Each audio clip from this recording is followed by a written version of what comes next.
Hello students, and a very warm welcome to you. Just as ABCD forms the foundation of English language, similarly numbers form the basis of mathematics. We can't even imagine a world without numbers. If I ask you, how many runs did Sachin Tendulkar score in the World Cup? Or what is the present value of Sensex? At what speed does the earth revolve around the sun? Or what part or the fraction of Indian population is literate? Whether it is about your father's salary or it is about the timing of your mother's favorite show on the television, whether it is about the number of hairbands your sister possesses or it is about the power of your grandfather's spectacles. Everything and every phenomenon is expressed in terms of numbers. So let me have the pleasure to introduce you to this world of numbers. So let's begin. We have heard of so many numbers: natural numbers, whole numbers, rational numbers, integers. But what exactly they are? And they sound so confusing. How can one differentiate between the natural numbers, whole numbers, rational numbers or integers? So this is something we are going to understand in this lecture. So let's try to learn the basic difference between these kind of numbers. Now let us say that this is the number line. Now you have already studied about the number line in your previous classes. Let us say that this is a monkey with his bag, but this monkey is very notorious. What he does is, he moves towards the number line and he takes away all these numbers which are on the right hand side of 0. So this bag contains numbers like 1, 2, 3, 4, 5 and so on. Now what's so special about these numbers? All these numbers are known as the natural numbers. So 1, 2, 3, 4, 5, 6, 7 and so on are natural numbers. Now what this monkey again does is, he takes the 0 from the number line. Now the bag contains all the numbers 1, 2, 3, 4, 5 along with the 0. But here this bag is not termed as a bag of whole numbers. So natural numbers along with 0 is known as whole numbers. Now again, this notorious monkey does one more thing. He takes away all these remaining numbers. Now this bag contains numbers like -1, -2, -3 and so on, and also 1, 2, 3, 4, 5, 0. Now this collection of numbers is known as integers. So the numbers 1, 2, 3, 4, 5 and so on are known as natural numbers. Natural numbers along with 0 are known as whole numbers, and the remaining numbers like -1, -2, -3, -4 and so on plus the whole numbers are known as integers. Now one by one we are going to understand about the natural numbers, whole numbers and the integers. So let's take the first case, that is natural numbers. The numbers 1, 2, 3, 4 and so on are known as natural numbers. So all the numbers which are on the right hand side of 0 are known as natural numbers. Now let us say that this is a triangle consisting of apples. Now why are natural numbers used? Natural numbers are used for counting. So if I ask you how many apples are there in this triangle, then by counting you get the number as 1, 2, 3, 4, 5, 6, 7. So there are in all 7 apples in this triangle. So in our day-to-day life we use natural numbers for counting.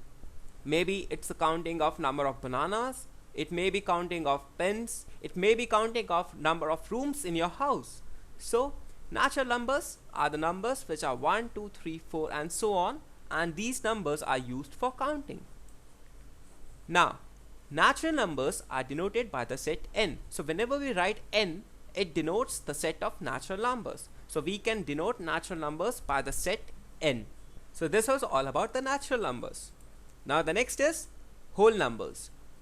Let us say that this is a bag and it consists of all the natural numbers 1, 3, 7, 111, 100, 40,000, 9,99,999, 523 and so on, all the natural numbers. Now what happens is, if we add a 0 to this bag, then this bag becomes a set of whole numbers. Thus whole numbers are nothing but natural numbers plus the element 0. So this bag consists of the whole numbers. So this bag consists of whole numbers. The next is integers. Now what are integers? Again, we consider this bag. It has the numbers 1, 2, 0, 45, 738, 1000, 56, 99,999 and so on. So this bag consists of all the whole numbers, and whole numbers are denoted by W. Now again we have this box and it contains all negative integers like minus 45, minus 1, minus 2, minus 3 and so on, all the negative numbers. Now one by one we see that if all these numbers are inserted into this bag, then what happens is this very bag which had whole numbers initially now consists of integers. So this bag is made up of integers. Thus the whole numbers plus the negative of natural numbers together constitute the integers. So this is the basic difference between natural numbers, whole numbers and the integers. Now integers are denoted by the set Z. Now why are they denoted by the set Z? This we are going to see very shortly. Integers include the whole numbers and the negative numbers. So integers consist of all the whole numbers, and again the whole numbers consist of natural numbers plus 0. So integers would be whole numbers and the negative numbers. Now Z comes from the German word zählen, which means to count. So integers are the numbers which are used for counting, and that is why they have been derived from the German word zählen, which means to count. So we can say that the natural numbers are denoted by N, whole numbers are denoted by W, and the integers are denoted by Z. Now let's try to see what are the positive and negative numbers. Now we know the number line. This is 0 and it divides the number line into two parts. This is the right hand side part and this is the left hand side. Now the right hand side has the numbers 1, 2, 3, 4, 5 and so on. Similarly, we have the left hand side of 0, that is minus 1, minus 2, minus 3, minus 4 and so on. So this part which is on the right hand side is known as the positive part and this side is known as the negative side. So all these numbers are positive and these numbers are negative. What we can think of is there's a plane mirror at 0 and all these numbers are the images of all these numbers on the right hand side. So if we have 1 on this side, then we have a corresponding number minus 1 on this side. Here the difference is there's a negative sign. Similarly, for 2 we have another number minus 2 and again we have a negative sign because this side represents the negative numbers and this side represents the positive numbers. So 0 divides the number line into two parts. The right hand side part consists of positive numbers and the left hand side consists of the negative numbers. So again this is a number line and this represents the 0. So we have studied that all the numbers on the left hand side of the 0 are negative numbers. So negative numbers are those which are to the left of 0. Similarly, we have numbers on the right hand side of the 0 and these numbers are positive numbers. So positive numbers are the numbers that are to the right of 0 and negative numbers are the numbers which are to the left of 0. Now negative numbers are shown with a minus sign. As the name suggests that these numbers are shown with a minus sign. So minus 1, minus 2, minus 3, here we see there's a minus sign in front of 3. So this is a negative number. Similarly, there's a minus sign in front of 2. So it becomes a negative number. Now integers are represented by small slashes on the number lines and do not include the fractional or the decimal numbers in between the slashes. So this is a very important point, that integers are the numbers that are represented by small slashes on the number lines. So this number, this number, this number, all these numbers, similarly this number, this number, this number, these are denoted by small slashes on the number lines. So these numbers do not include fractions or decimal numbers. So integers do not include all the fractional numbers or the decimal numbers. Thus all the numbers represented by the small slashes on the number line are known as integers. Now let's see how to operate with the integers. So the first operation is addition. Now how to do that? Here we are going to follow a few steps.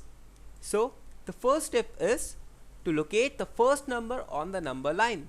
So in the first step what we do is we locate the first number on the number line. This we already know how to do that. Now in the second step there are two cases. Either the second number could be positive or the second number could be negative. So if it is a positive number, then move to the right. That is, if the second number is positive, then we move towards the right side of the first number. And on the other hand, if we have a negative number, then what we do is we move towards the left side of the first number on the number line.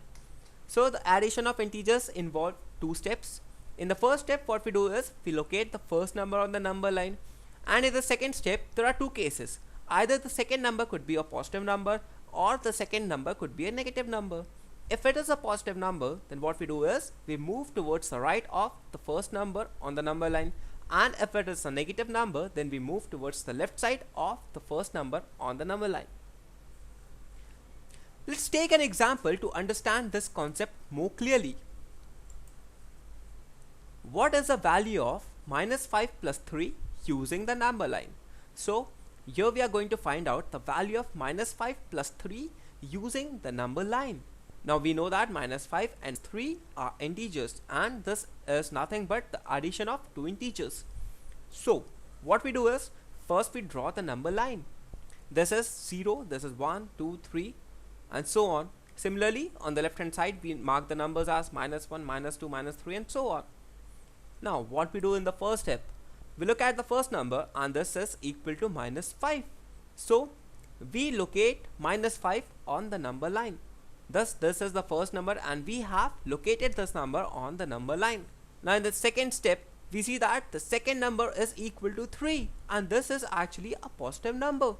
So what we are going to do is we are going to move towards the right side of the first number. So we take the first step, second step and third step towards the right, and so what we get finally is minus 2. Why we have moved 3 steps? Because the second number is 3, so we had to move 3 steps towards the right of the first number, that is minus 5, and thus what we get is minus 2, and this is our required answer. So minus 5 plus 3 is equal to minus 2. Now let's take one more case. What is the value of 2 plus minus 3 using the number line? Now again this is addition of two integers. So this is the number line, and in the first step what we do is we look at the first number, and this first number is equal to 2. So what we will do is we are going to locate this number 2 on the number line. So this is 2 and we have located this number on the number line. In the next step we look at the second number, and the second number is equal to minus 3. Now this is a negative number, and when the second number is negative, what we do is we move towards the left side of the first number. So again we move 3 steps towards the left, and so the final value comes out to be equal to minus 1. Again why we have moved 3 steps? Because the second number is minus 3. So our answer becomes minus 1. Thus the final value of 2 plus minus 3 is equal to minus 1. So isn't it very easy? Now let's see the second operation, and that is subtraction of integers.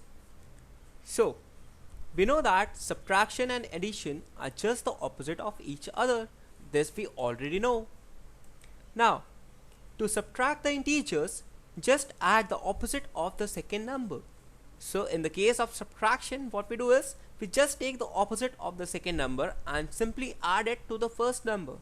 So for example 2 minus 3, so we have to subtract 3 from 2. So we can write this as equal to 2 plus minus 3. Now this is simply the addition of these two integers, 2 and minus 3.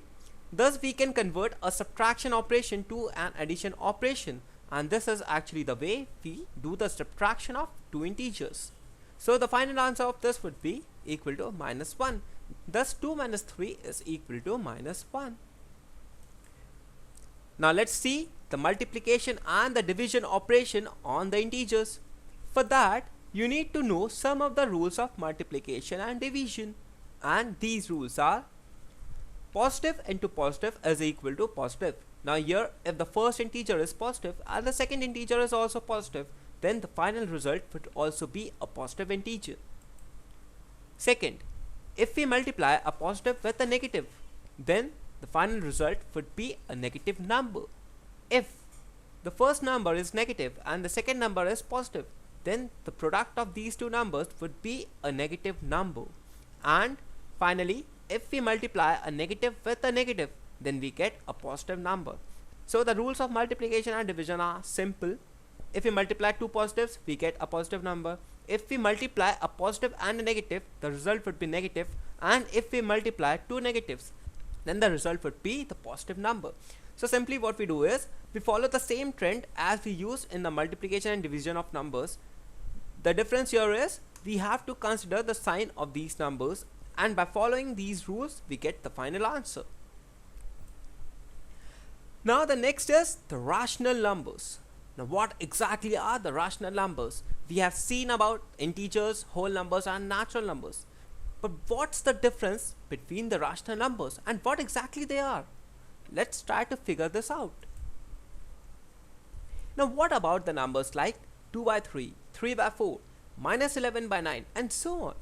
So there are numbers like fractions, and they could be 2 by 3, 3 by 4, minus 11 by 9, and there could be many other such examples. So in what category do actually these numbers fall? So let's try to see this. Let us say that this is a bag, and this bag consists of all the integers. So this bag contains all the numbers like 1, 0, minus 20, that is the positive numbers, negative numbers and the 0. So this bag consists of all the integers. Now what happens if numbers like minus 1 by 2, 3 by 4, 7 by 3, minus 11 by 9 and 2 by 3 and so many other numbers are added to this bag? Then this bag transforms into rational numbers. So the set of all the numbers like 1, 0, minus 20, that is the negative numbers and the positive numbers, along with numbers like 2 by 3, 3 by 4, minus 11 by 9 and so on, are known as rational numbers. So we can say that any number R is called a rational number if it can be expressed in the form of P by Q, where P and Q are integers and Q is not equal to 0. So any number is called a rational number if this number can be expressed in the form of P by Q. The important thing is, P and Q are integers and Q should not be equal to 0. Also, the rational numbers are represented by Q. Earlier we have seen that natural numbers are denoted by N, whole numbers are denoted by W and the integers are denoted by Z. Now the rational numbers are represented by Q. Now all the numbers now in the back could be written in the form of P by Q, where P and Q are integers and Q is not equal to 0. So the numbers in the back now could be written in the form of P by Q, and your P and Q are integers and Q is not equal to 0. This is the required condition for any number to be a rational number. To understand this fact, let us take for example the number minus 25. Now this is an integer, and this number minus 25 could be written as minus 25 divided by 1. So we can write minus 25 as minus 25 by 1. So your P is equal to minus 25 and Q is equal to 1. Your P and Q both are integers and Q is not equal to 0. So we have represented minus 25, which is an integer, as a rational number. So we can say that therefore the rational numbers also include the natural numbers, whole numbers and integers. So rational number is a very big set, and we have natural numbers, whole numbers and integers as the subsets of rational numbers. So rational numbers would include natural numbers, whole numbers and integers as well. The rational numbers do not have a unique representation in the form of P by Q, where P and Q are integers and Q is not equal to 0. So rational numbers do not have a unique representation. Why it is so? Let's take an example. We can write 1 by 2 as equal to 3 by 6, which is equal to 4 by 8, which is equal to 9 by 18, which is equal to 25 by 50, and which is equal to 94 by 47. We can write 1 by 2 as this way, and we can have so many such combinations where the numerator divided by the denominator would be equal to 1 by 2 in value. Now such fractions are known as the equivalent fractions. So 1 by 2, 3 by 6, 4 by 8, 9 by 18, 25 by 50, 94 by 47 are all equal to each other and are known as equivalent fractions. So when p by q is expressed on the number line, we assume that q is not equal to 0. And one more important point is that p and q have no common factors other than 1. So p and q are co-prime to each other. Thus the important thing is, whenever we represent any rational number on the number line, we take the assumption that q is not equal to 0, and also p and q, that is the numerator and the denominator, should not have common factors other than 1. So, or in other words, we can say that p and q are co-prime to each other. So on the number line, among the infinitely many such fractions equivalent to 1 by 2, we will choose 1 by 2 to represent all of them. So all of these fractions could be represented by the single rational number 1 by 2. Thus, the important thing is, whenever we choose a rational number, p and q should not have a common factor other than 1, and q should not be equal to 0. Now, some of the important results on rational numbers. So let's look some of the very important results that we are going to see on the rational numbers. The first is, if x and y are two rational numbers, then a rational number between x and y is given by r equal to 1 by 2 into x plus y. So if we have got any two rational numbers x and y, and if we want to find a rational number between these two rational numbers x and y, then that is given by r equal to 1 by 2 into x plus y.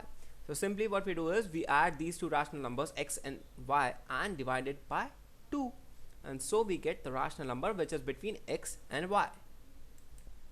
The second result is, if x and y are two rational numbers such that x is less than y, then for finding n rational numbers between x and y, what we do is, we say let d equal to y minus x divided by n plus 1. So in the first step, we find the value of d, which is given by the expression y minus x divided by n plus 1. Here y and x are the two rational numbers such that x is less than y, and n is the number of rational numbers which we need to find between x and y. So then the n rational numbers between x and y become x plus d, x plus 2d, x plus 3d, and so on up to x plus nd. So if we want to find n rational numbers between x and y such that x is less than y, then first step what we do is, we find the value of d, and this is given by the expression y minus x whole divided by n plus 1. So when we find the value of d, then the rational numbers become x plus d, x plus 2d, x plus 3d, and so on up to x plus nd. So these were some of the very important results on the rational numbers. So now let's look at some of the important points. Every natural number is a whole number, but not every whole number is a natural number. So this is actually that every natural number belongs to the set of whole numbers, but not every whole number belongs to a set of natural numbers. This is quite obvious, as 0 is included in the set of whole numbers, but 0 is not included in the set of natural numbers. The second is, every integer is a rational number, but not every rational number being an integer. We have already seen that every integer can be expressed as a rational number, but not every rational number is an integer. For example, 2 is an integer and it is also a rational number, but 1 by 2 is a rational number but not an integer. So these were some of the very important points regarding numbers. Now it's time for us to solve a few examples. The first is, represent minus 7 by 3 and 7 by 3 on the number line. So we have to represent minus 7 by 3 and 7 by 3 on the number line. Now we know how to represent integers on the number line, but 7 by 3 and minus 7 by 3 are rational numbers. How to actually represent them on the number line? So let's look at the solution of this problem. What we do is, we first draw a line. Then in the next step, we mark 0 on this number line. So 0 divides this number line into two parts, the positive part and the negative part. Now we mark a point on this number line towards the right side, and let us say that this is 7. Similarly, we mark a point exactly on the left hand side of 0 and mark it as -7. So this distance is equal to this distance. They are equally spaced with respect to 0. Now in the next step, what we do is we consider this segment and divide this into 3 equal parts. So this part and this part all are equal. Similarly, we consider this part and divide this into 3 equal parts. Let us say that A and B are the points that divide this segment into 3 equal parts, and similarly A dash B dash are the points that divide this segment into 3 equal parts. So this part is equal to this part, which is equal to this part. Thus we have divided this segment into 3 equal parts. So this part is equal to this part, and which is equal to this part. Similarly, we have divided this segment into 3 equal parts. That is, this part is equal to this part, which is equal to this part. So all these parts are equal to 7 by 3 in length, because this part is equal to 7, and because we have divided this entire part into 3 equal parts, so each of these parts would be equal to 7 by 3. Thus this part is equal to 7 by 3, this part is equal to 7 by 3, this part is equal to 7 by 3. Similarly, this part is equal to 7 by 3, and so on. So this point, which is A, represents the point 7 by 3, and similarly this point represents the point -7 by 3. So this is the way we represent the rational numbers on the number line. Once again, what we have done is we have considered this line as the number line and marked the point 0. Similarly, in the next step, we mark the point 7 and -7 on the right and left side of 0 at equal distance. Now we divide this segment into 3 equal parts by inserting 2 points between these two numbers, and similarly we divide this part into 3 equal parts by inserting A dash and B dash in between these 2 points. So each of this length would be equal to 7 by 3, and so this point A would be equal to 7 by 3. And similarly A dash would represent -7 by 3, minus in the sense because it is towards the left hand side of 0, and so this would be negative. So this is the way by which we represent any rational number on the number line. Now the next problem is find a rational number between -3 and 5. So we have to find a rational number between these two integers -3 and 5. So now how to do that? First of all, we consider the number line. So all these are the integral points on the number line. So the first number is 5 and the second number is -3. So we have to find a rational number between these 2 points, 5 and -3. So the answer is 1. But how do we get it? Let's try to check it out. We know that a number between -3 and 5 is equal to 1 by 2 into x plus y. Now x is represented by -3 and y is represented by 5. So this would be equal to 1 by 2 into -3 plus 5. And this is equal to 1. So a number between -3 and 5 is 1. And this is actually a rational number. So a rational number between 5 and -3 is represented by 1. Thus the answer to this problem is 1. Now let's see one more example, and this problem says that insert 10 rational numbers between -3 by 11 and 8 by 11. So in the previous problem we just had to insert one rational number between two integers. Now in this case we have to insert 10 rational numbers between the two rational numbers given by -3 by 11 and 8 by 11. Now how to do that? So once again, let's see the solution of this. Now we know that -3 is less than -2, which is less than -1, which is less than 0, which is less than 1, which is less than 2, which is less than 3, which is less than 4, 4 is less than 5, 5 is less than 6, 6 is less than 7, and 7 is less than 8. So we know this from the number line. Therefore, if we divide all these numbers by 11, 11 is a positive quantity. So if we divide all these numbers by 11, the inequality remains the same. That is, -3 by 11 would be less than -2 by 11, which would be less than -1 by 11, which would be less than 0 by 11, which would be less than 1 by 11, which would be less than 2 by 11, which would be less than 3 by 11, which would be less than 4 by 11, and so on up to 8 by 11.